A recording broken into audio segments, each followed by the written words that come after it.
Halo semuanya, kembali bersama DR Story dan masih seputar persiapan SKD CPNS. Kami kembali akan membahas TKP atau tes karakteristik pribadi. Jadi apa itu TKP? Langsung saja kita simak ya. Nah, ini dia TKP, itu kisi-kisinya ada 5 ya. Ada pelayanan publik, jejaring kerja, sosial budaya, teknologi informasi dan komunikasi, dan yang terakhir adalah profesionalisme. Tapi kali ini kita hanya akan membahas tentang TKP pelayanan publik. Nah, ini adalah tujuan dari masing-masing. Jadi tujuan dari pelayanan publik itu mampu menampilkan perilaku keramah tamahan dalam bekerja yang efektif agar bisa memenuhi kebutuhan dan kepuasan orang lain sesuai dengan tugas dan wewenang yang dimiliki. Nah, ini dia tujuannya. Langsung kita bahas saja yuk. Di sini ada pengertian dari pelayanan publik. Jadi ini adalah segala kegiatan pelayanan yang dilaksanakan oleh penyelenggara pelayanan publik sebagai upaya pemenuhan kebutuhan penerimaan layanan atau masyarakat yang harus digerakkan dan disosialisasikan secara terbuka. Jadi pelayanan publik itu wajib ya, apalagi sebagai calon ASN kita harus mengetahui apa aja sih yang ditanyakan dalam pelayanan publik ini. Nah, indikatornya itu ada biasanya berkaitan dengan fasilitas. Jadi kita bekerja sebagai apa dan fasilitas apa yang bisa kita berikan. Kemudian kehandalan itu berarti kecakapan kita dalam menjalankan tugas. Kemudian daya tanggap ketika kita menemukan suatu permasalahan atau lain sebagainya. Kemudian jaminan, dan yang terakhir adalah empati. Nah, yang empati itu maksudnya adalah jika kita memposisikan diri sebagai orang tersebut, kira-kira tindakan apa yang akan kita lakukan. Nah, seperti itu. Kemudian untuk tips dan solusi dalam mengerjakan pelayanan publik TKP ini, yang pertama, kita harus memilih pilihan yang menunjukkan bahwa kita itu menyelesaikan tugas sesuai dengan skala prioritas. Kita ambil sesuai dengan yang paling penting terlebih dahulu, seperti itu. Kemudian yang kedua, pilih yang paling menguntungkan masyarakat banyak, karena ini kan pelayanan publik. Jadi tujuan kita ya berarti untuk melayani masyarakat atau memberikan layanan, seperti itu. Dan yang terakhir, pilih untuk kepentingan orang lain di luar kepentingan sendiri, tim atau kelompok. Jadi kita tidak boleh egois dengan memikirkan diri sendiri atau kelompok kita. Nah, agar lebih paham, yuk langsung saja kita ke latihan soalnya. Yang pertama, pagi ini Anda datang dengan terburu-buru ke kantor. Hal ini disebabkan karena jalanan macet parah, sehingga membuat kendaraan yang Anda bawa tidak dapat bergerak cukup lama di jalan raya.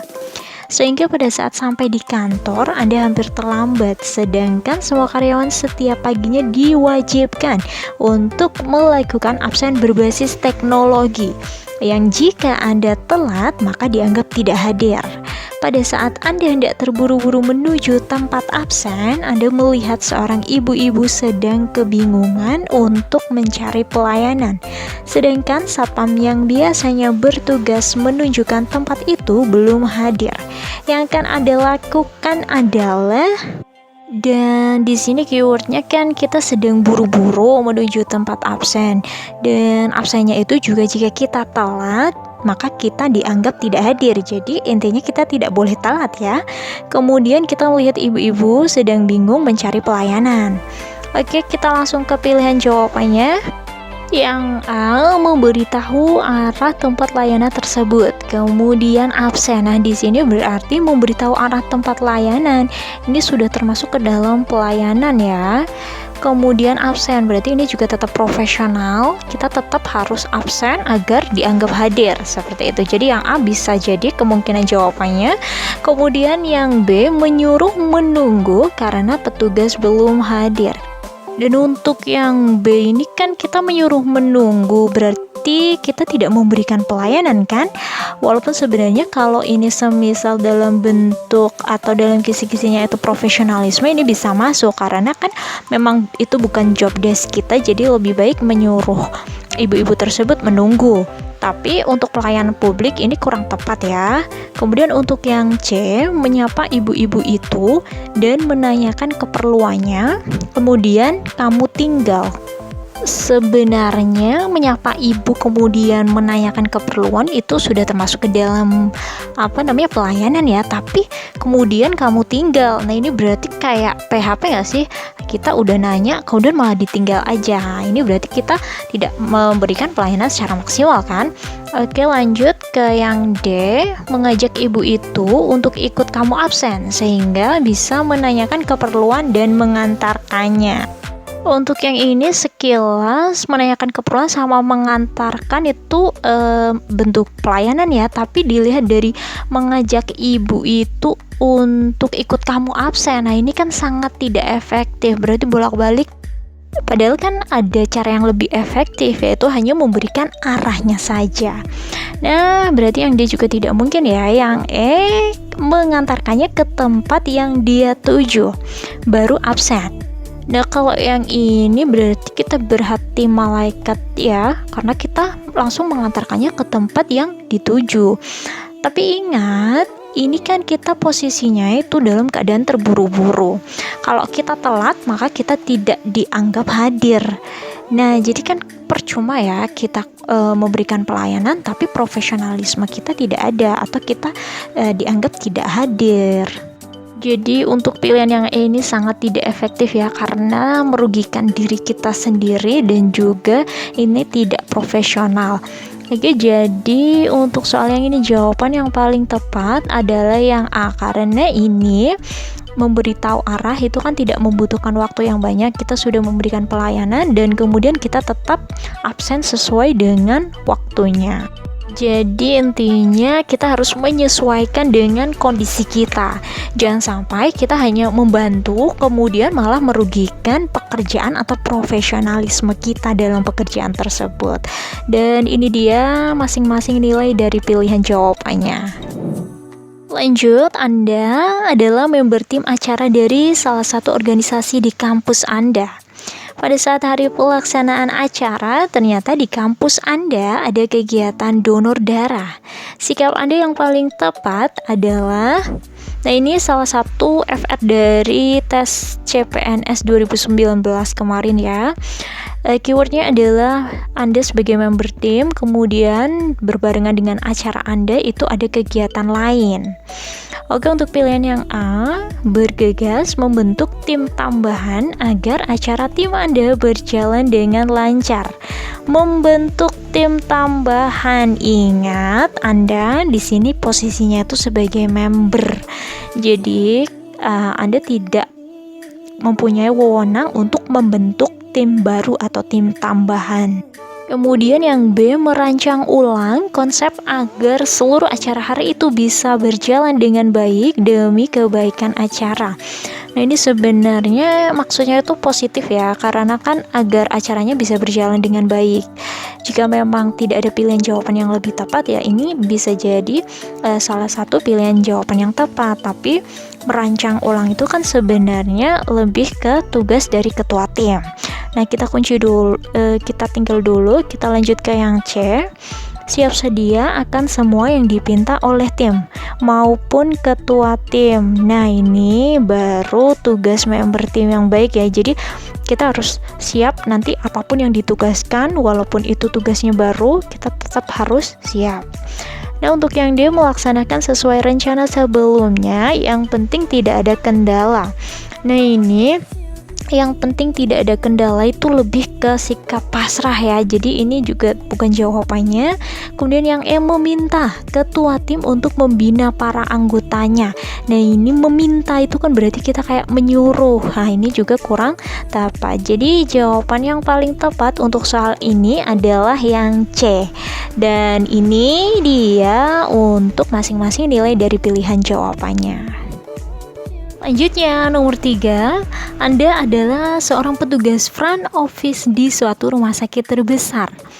Ketika tiba giliran Anda berjaga, banyak sekali telepon yang masuk mulai dari menanyakan administrasi rumah sakit hingga keluhan yang Anda terima atas kinerja pegawai lain.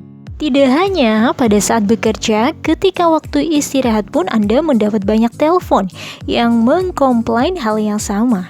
Untuk menjaga nama baik rumah sakit, Anda sesekali menjawab telepon dengan ramah dan menginstruksikan berbagai macam permasalahan konsumen, sekalipun saat waktu istirahat Anda. Apa tanggapan Anda untuk masalah seperti ini? Dan keywordnya, jadi Anda tuh mendapat banyak sekali telepon dari menanyakan administrasi sampai keluhan-keluhan ya. Untuk yang A, menjelaskan secara detail ke setiap pelanggan tentang tata cara yang benar dan untuk administrasi, serta menerima semua masukan dan komplain dari mereka. Nah, yang ini memberikan pelayanan ya, karena menjelaskan, kemudian juga menerima masukan. Nah, ini bisa jadi jawabannya. Tapi kita lihat dulu jawaban selanjutnya yang B, menjelaskan secara detail komplain tersebut dengan ramah, serta memberikan masukan untuk administrasi rumah sakit tempat Anda bekerja. Nah, untuk yang B ini kurang sesuai ya, harusnya di sini bukan menjelaskan komplain, tapi harusnya menjelaskan lebih ke administrasi. Oke, untuk yang C, bergegas untuk istirahat saja, kemudian kembali dengan cepat ke meja Anda untuk memberikan penjelasan ke pelanggan. Nah, ini termasuk ke dalam tidak memenuhi pelayanan publik dengan baik ya, karena langsung istirahat saja ketika ada telepon. Jadi ini bukan jawabannya. Kemudian yang D, meminta tolong rekan kerja Anda dengan pekerjaan Anda agar digantikan terlebih dulu untuk menerima telepon dan segera kembali ke meja setelah selesai beristirahat. Untuk yang D ini sebenarnya bisa dijadikan salah satu alternatif jika Anda mempunyai keadaan yang mendesak atau pekerjaan yang mendesak, tapi ini kan hanya untuk beristirahat, jadi ini kurang sesuai ya, kurang sesuai dengan ranah pelayanan publik. Nah, kemudian untuk yang E, menerima komplain tersebut sebagai bentuk masukan yang baik bagi rumah sakit, serta melaporkan komplain tersebut ke pihak yang berwajib dan memberikan penjelasan ke pelanggan tentang tata cara yang benar untuk administrasi. Nah, kalau untuk yang E ini paket lengkap ya, selain menerima komplain, ini juga memberikan solusi, yaitu menyerahkan masukan tersebut kepada pihak yang berwajib atau melaporkannya, kemudian tetap memberikan penjelasan. Jadi ini yang paling tepat dibanding dari pilihan yang A tadi. Untuk soal yang nomor 3 ini jawabannya adalah yang E, dan ini saya tampilkan nilai dari masing-masing pilihan. Dan ini dia soal nomor 4, tapi kita akan membahasnya di next video. Jadi buat teman-teman yang penasaran dengan pembahasannya, jangan lupa nyalakan notifnya agar tidak ketinggalan video dari DR Story. See ya!